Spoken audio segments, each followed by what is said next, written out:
Chapter 22. And Jesus answered and spake unto them again by parables, and said, The kingdom of heaven is like unto a certain king, which made a marriage for his son, and sent forth his servants to call them that were bidden to the wedding, and they would not come. Again he sent forth other servants, saying, Tell them which are bidden, Behold, I have prepared my dinner, my oxen and my fatlings are killed, and all things are ready, come unto the marriage. But they made light of it, and went their ways, one to his farm, another to his merchandise. And the remnant took his servants, and entreated them spitefully, and slew them.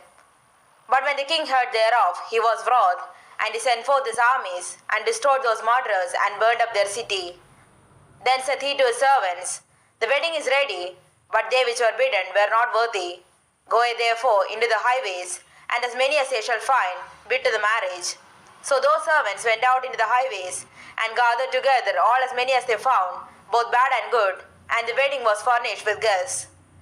And when the king came in to see the guests, he saw there a man which had not on a wedding garment. And he said unto him, Friend, how camest thou in hither, not having a wedding garment? And he was speechless.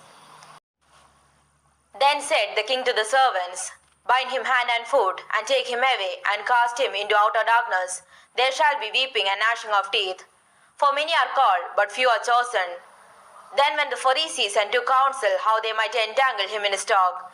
And they sent out unto him their disciples with the Herodians, saying, Master, we know that thou art true, and teachest the way of God in truth. Neither carest thou for any man, for thou regardest not the person of men. Tell us therefore, what thinkest thou? Is it lawful to give tribute unto Caesar or not? But Jesus perceived their wickedness, and said, Why tempt ye me, ye hypocrites? Shew me the tribute money. And they brought unto him a penny. And he said unto them, Whose is his image and superscription? They say unto him, Caesar's. Then said he unto them, Render therefore unto Caesar the things which are Caesar's, and unto God the things that are God's. When they had heard these words, they marveled, and left him, and went their way. The same day came to him the Sadducees, which say that there is no resurrection, and asked him, saying, Master, Moses said, If a man die, having no children, his brother shall marry his wife, and raise up seed unto his brother. Now there were with us 7 brethren, and the first, when he had married a wife, deceased, and having no issue, left his wife unto his brother. Likewise the second also, and the third unto the 7th. And last of all the woman died also. Therefore in the resurrection, whose wife shall she be of the 7? For they all had her. Jesus answered and said unto them, Ye do err, not knowing the scriptures, nor the power of God. For in the resurrection they neither marry, nor are given in marriage, but are as the angels of God in heaven. But as touching the resurrection of the dead, have ye not read that which was spoken unto you by God, saying, I am the God of Abraham, and the God of Isaac, and the God of Jacob. God is not the God of the dead, but of the living. And when the multitude heard this, they were astonished at his doctrine.